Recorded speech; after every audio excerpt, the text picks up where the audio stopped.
Hi there. Today we're going to talk about this painting. This is an acrylic painting I just completed.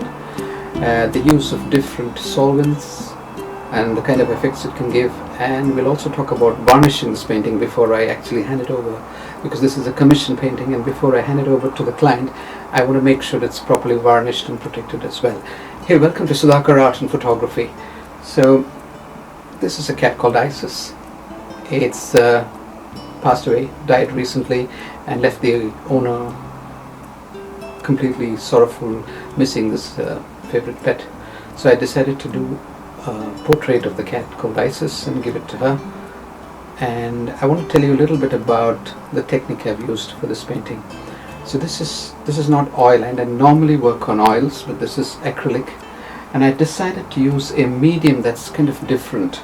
So this is the acrylic iridescent medium. I don't know if how many of you have used this before, but unlike water, this medium gives a kind of a glow and depth that you normally don't get with water or other mediums like the liquid. And particularly for getting that lustrous effect that you need for the fur, you need a medium like this. You could also use it for metal, still life, metallic jugs, silverware, glass and things like that, where you need that extra glow in your painting. So no water here, it's just this medium and the paint by itself. So the end result is that it almost looks like an oil painting plate. It's dry, it's dried for more than 2 days, and that should be sufficient for an acrylic paint. I think I should get on with varnishing this, and I want to share with you what I use for varnishing. So this is Winsor & Newton varnish, which has a satin finish. Now there are 3 types of varnishes: the glossy finish, the matte finish and the satin finish. I prefer to use the satin finish because it's not as glossy as the pure glossy varnish, and it's not completely normal like the matte finish. So it's somewhere in between, so I prefer to use this satin finish. So I'm going to give it a coat of this varnish, and let's see how it looks before and after the varnish.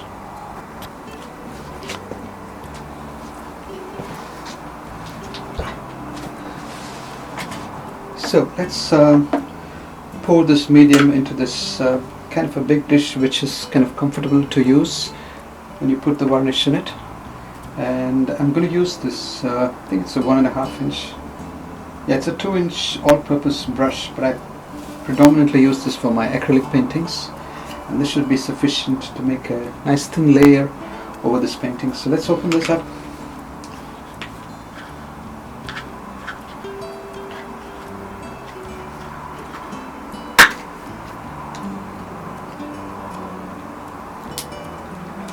So give it a good shake before you pour it into the dish.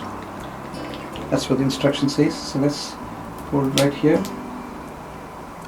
Not too much, just approximately what I need for this painting. And remember to keep it tightly shut so it doesn't dry. So let's go ahead with this. So what I'm going to do here is to use straight strokes. I'm not going to use the crisscross strokes here. I'm going to use one straight stroke to spread the varnish evenly across the painting. Not multiple strokes, just one brisk straight stroke across the painting.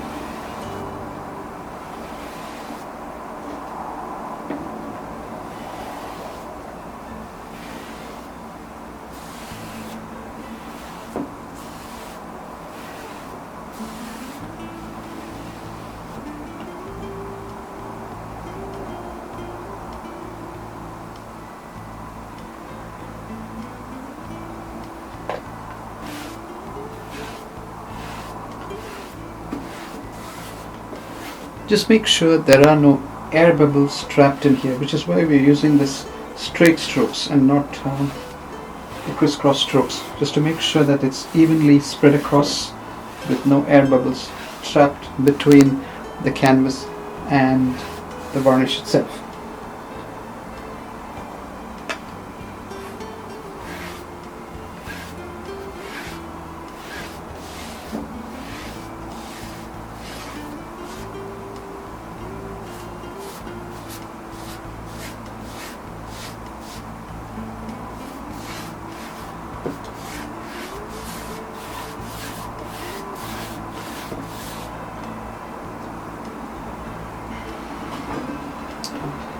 I've now turned this painting around and I'm going to give strokes this way as well. So I've completed my horizontal strokes and now I'm going to give the vertical strokes.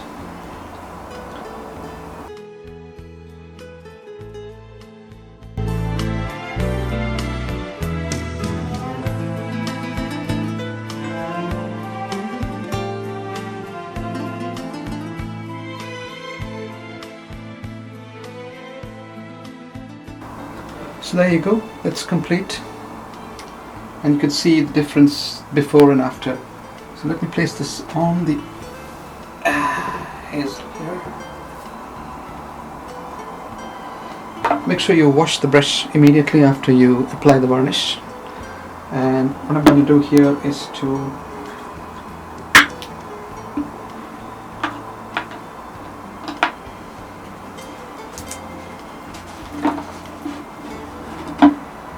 pour this excess back into this bottle. Make sure you do this outside the room because it has a kind of smell. It's probably very toxic. You don't want to be inhaling this inside the four walls of your room. Try to do it outside or in the conservatory or wherever it's comfortable.